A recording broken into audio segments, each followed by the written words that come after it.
Hello दोस्तों, कैसे हो? आशा करता हूँ ठीक होंगे। तो आज आखिर वो दिन आ ही गया जिससे देश को एक बहुत ही ऊंची प्रगति पे पहुंचाया है। चंद्रयान 3 ने सफल चांद पर लहराया तिरंगा। आज देश का गौरव सम्मान बहुत ही ऊंचा हो गया है। हमारे देश की गिनती आज उच्च देशों में की जा रही है। हमारे वैज्ञानिक लोगों के द्वारा एक बहुत ही साहस संबंधित कार्य किया गया है। ऐसा कार्य जिसे कोई किसी भी देश के द्वारा किया जाना बहुत ही असंभव कार्य है, जिसे हमारे वैज्ञानिकों ने संभव करके दिखाया है। तो आज चंद्रयान 3 ने लगभग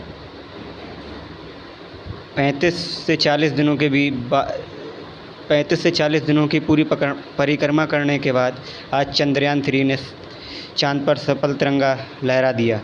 आज चाँद पर तिरंगे की रौनक दिखाई पड़ रही है। तो आइए दोस्तों, आपके लिए बहुत बहुत बधाई हो कि हमारे देश आज उन्नति और प्रगति की ओर बढ़ रहा है। बहुत से लोगों ने और पूरे देश ने मिलकर प्रार्थना की, सफल लैंडिंग की चंद्रमा की, तो वो घड़ी आखिर काम आ ही गई। बहुत सी जगह तो पूजा या अर्चना भी की जा रही है, जिससे चंद्रमा पर चंद्रयान 3 को पूर्वक लैंड किया जा सके। तो वो घड़ी आई गई कि चंद्रमा पर चंद्रयान 3 ने सफल तिरंगा लहराया है। तो इसके कुछ पॉइंट देखिए आप। जैसे चंद्रयान 1 22 अक्टूबर 2028 को लॉन्च किया गया था। इसने चंद्रमा पर पानी की खोज का पता लगाया। फिर वैज्ञानिकों ने कुछ समय पश्चात चंद्रयान 2 को 22 जुलाई 2019 में लॉन्च किया, जो लगभग कुछ ही दूरी पे चंद्रमा से कुछ ही दूरी पीछे रह गया था। तभी इसका संपर्क हमारे इसरो से टूट गया और ये मिशन असफल रहा। लेकिन इसका ऑर्बिटर अभी भी चंद्रमा पे कार्य कर रहा है, जिसने चंद्रयान 3 की बहुत ही सहायता की और ये वहाँ पे अपना कार्य सफलतापूर्वक अभी भी निभा रहा है, चंद्रयान 2 का ऑर्बिटर। और चंद्रयान 3 14 जुलाई 2023 को लॉन्च किया गया था। चंद्रयान 3 14 जुलाई 23 को लॉन्च किया गया था, जो लगभग आज 23 जुलाई को सफलतापूर्वक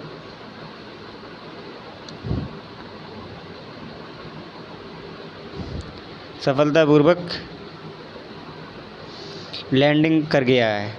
और ये चंद्रमा से अब तस्वीरें भेजेगा कि वहाँ पे क्या है, कैसी जलवायु है, क्या रहन सहन है, पानी की व्यवस्था कैसी है, वो सब। तो आज हमारे देश ने बहुत ही बड़ी उपलब्धि हासिल की है और चंद्रमा पर सफल लैंडिंग कराने वाला हमारा चौथा देश बन गया। इससे पहले 3 देशों ने चंद्रमा पर सफल लैंडिंग की है।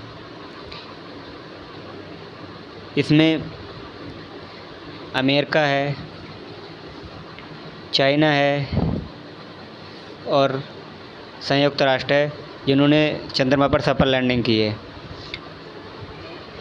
चंद्रमा पर सबसे पहले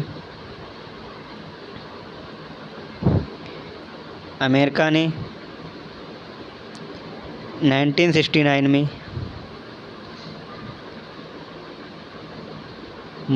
मनुष्यों का कदम रखवाया। अमेरिका ने एक मिशन लॉन्च किया, जिससे मनुष्यों का कदम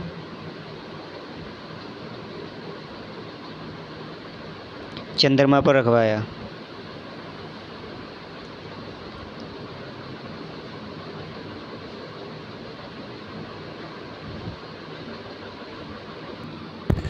तो हमारा आज चौथा देश है जो चंद्रमा पर सफल लैंडिंग कराने में सफल रहा। और इसके बावजूद लगभग सभी देशों ने चंद्रमा पे भूमध्य रेखीय क्षेत्र पर भूमध्य क्षेत्र पर सभी लोगों ने अपना मिशन लॉन्च कराया था। लेकिन चंद्रयान 3 चंद्रमा के दक्षिण ध्रुव का पता लगाने में सफल मिशन होगा। दक्षिण ध्रुव का पता लगाने वाला सबसे पहला मिशन चंद्रयान 3 होगा, जो अपने देश भारत के द्वारा लॉन्च किया गया है। ये ऐसा करने वाला हमारा देश पहला है। इससे पहले चीन है, अमेरिका और संयुक्त राष्ट्र ने भूमध्य रेखीय क्षेत्र पर अपने मिशन लैंडिंग कराए थे, लेकिन चंद्रमा के दक्षिण ध्रुव पर सिर्फ चंद्रयान 3 ही लॉन्च हो पाया है, जो हमारे देश की वैज्ञानिकों का ये महत्वपूर्ण रह जाता है कि उन्होंने इतनी मेहनत की। चंद्रयान 2 असफल होने के बाद चंद्रयान 3 पर भी कार्य करते रहे। तो दोस्तों, अगर वीडियो अच्छी लगी तो चैनल को सब्सक्राइब करें, लाइक करें और शेयर करें। कमेंट में बताएं कि वीडियो कैसी लगी। तो चलिए चंद्रयान 3 के कुछ और पॉइंट बताते हैं। चंद्रयान 3 को 14 जुलाई 2023 को दोपहर 2:35 पे श्री हरिकोटा सतीश धवन अंतरिक्ष केंद्र से लॉन्च किया गया था।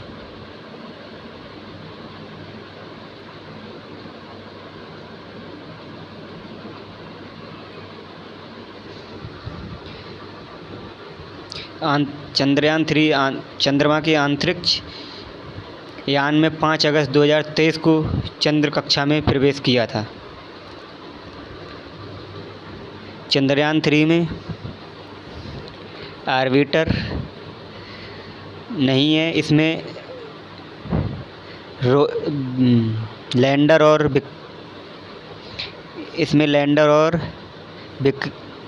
विक्रम ही हैं, क्योंकि ऑर्बिटर चंद्रयान 2 वाला ही अभी वहाँ पे मौजूद है और अपनी पूरी सही तरीक़ा से ये कार्य कर रहा है। लेकिन ये चंद्रयान 3 जो लॉन्च किया गया था, ये चंद्रयान 2 से बहुत अलग है, क्योंकि इसमें अल्टीमीटर प्रयोग किया गया है,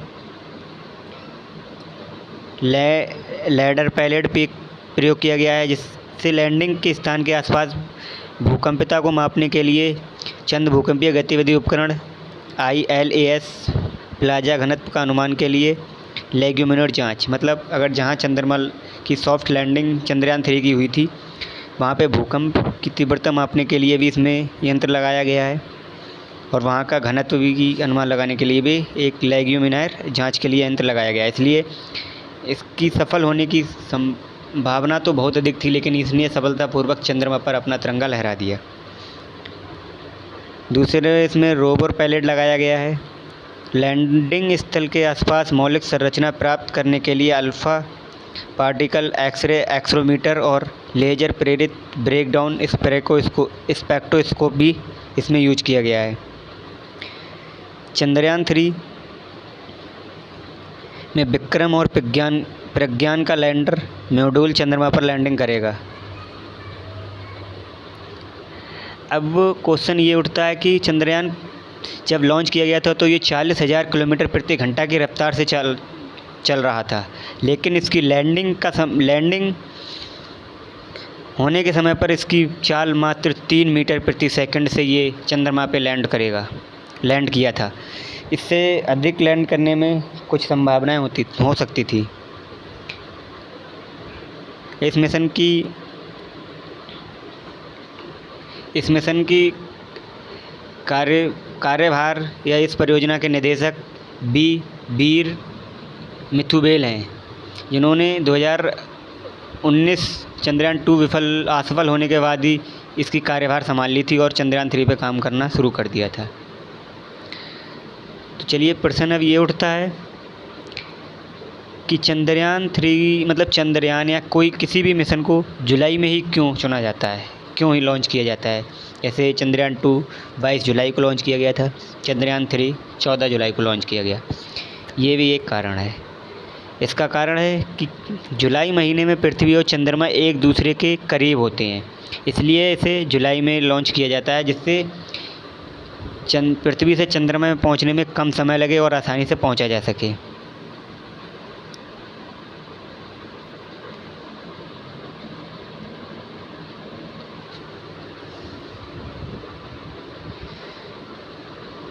ध्यान रखिए कि जुलाई महीने में इसलिए चंद्रयान मतलब किसी भी रॉकेट या किसी भी लॉन्चिंग के लिए जुलाई महीना इसलिए चुना जाता है क्योंकि इसमें पृथ्वी और चंद्रमा एक दूसरे के बहुत ही करीब होते हैं।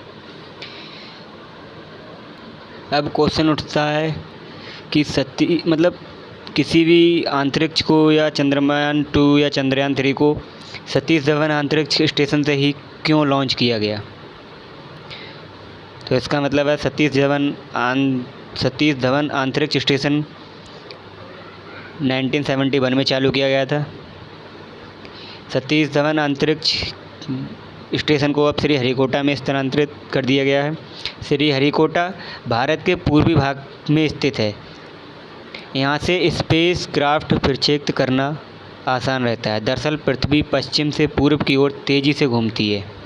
फिर इस गति का लाभ उठाकर रॉकेट भी श्रीहरिकोटा से आगे पूर्व की ओर तेज़ी से बढ़ता है। मतलब जब पृथ्वी है पश्चिम से पूर्व की ओर तेज़ी से घूमती है, पश्चिम से पूर्व की ओर, इसलिए किसी भी रॉकेट को लॉन्च करने से ये रॉकेट भी तेज़ी से आगे की ओर बढ़ता है, इसलिए इसे यहीं मतलब श्रीहरिकोटा से ही लॉन्च किया जाता है। इसका दूसरा कारण है श्रीहरिकोटा भूमध्य रेखा के निकट है।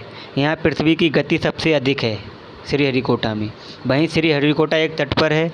इसके पूर्व दक्षिण दिशा में बंगाल का विशाल समुद्र है। इसके पूर्व में बंगाल का विशाल समुद्र है, दक्षिण दिशा में। ऐसे में किसी दुर्घटना की स्थिति में अंतरिक्ष यान के मलबे का समुद्र में गिरना सुरक्षित होता है। साथ ही क्षेत्र बस्ती से बहुत दूर है। इसका दूसरा कारण ये भी है कि ये भूमध्य रेखा के निकट है और पृथ्वी की गति यहाँ पर सबसे अधिक है। और श्रीहरिकोटा एक तट पर है। इसके पूर्व दक्षिण दिशा में बंगाल का विशाल समुद्र है। ऐसे में किसी दुर्घटना की स्थिति में अंतरिक्ष यान के मलबे का समुद्र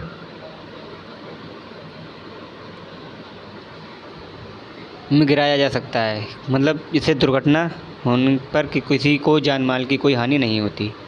और पहला कारण तो आपको बताया कि यहाँ पे स्पेस क्राफ्ट प्रक्षेपित करना आसान है। मतलब दरअसल पृथ्वी पश्चिम की ओर तेज़ी से बढ़ती है। मतलब यहाँ रॉकेट को ऊपर जाने में, आगे बढ़ने में सुविधा मिलती है। तो आज चंद्रयान-3 ने वो काम करके दिखा दिया जो आज तक कोई नहीं कर पाया था। इसलिए और इसका पूरा श्रेय हमारे देश के वैज्ञानिकों को जाता है जिन्होंने पूरे मन धन से काम किया, जान लगा के दिन रात मेहनत करके इस मिशन को सफल बनाया, मिशन को तैयार किया और लॉन्च किया। तो इसलिए आप सभी को बहुत बहुत हार्दिक शुभकामनाएं चंद्रयान-3 के सफल लैंडिंग पर उन्होंने चंद्रयान-3 ने चाँद पर तिरंगा लहरा दिया। तो दोस्तों अगर वीडियो अच्छी लगती हो तो चैनल को सब्सक्राइब करें, वीडियो को लाइक करें, शेयर करें, कमेंट में बताएं कि वीडियो कैसी लगी।